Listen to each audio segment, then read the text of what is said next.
Cavanlık ölünce qalaydı məndə. Ey nə devlətim, nə də varım olaydım,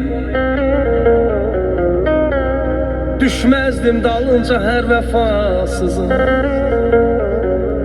Əhdindən dönmək yarım olaydım,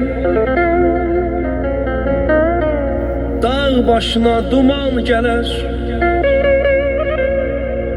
Ey sevinç gələr, kədər gələr, qəm gələr. Qoymazdım ki qara saça dəngələr. Əgər ki əldə ixtiyarım olaydım, ömrüm bərəsində gizləndim, pustum. Namərd olanlar vurmaqdı qəsdim.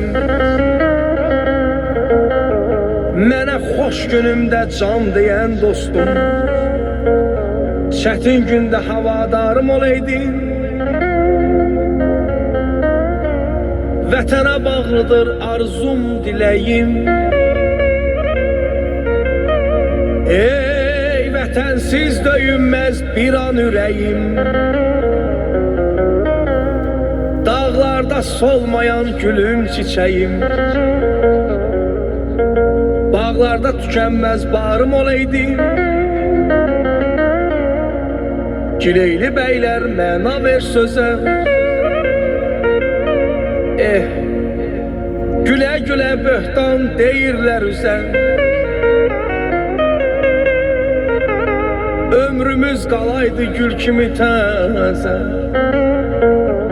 Xəzan bilməz bir baharım olaydım. Əzzinəm bir də mən. Ey doldur içim bir də mən. Ömür keçdi, gün keçdi, cavan olmaram birdən.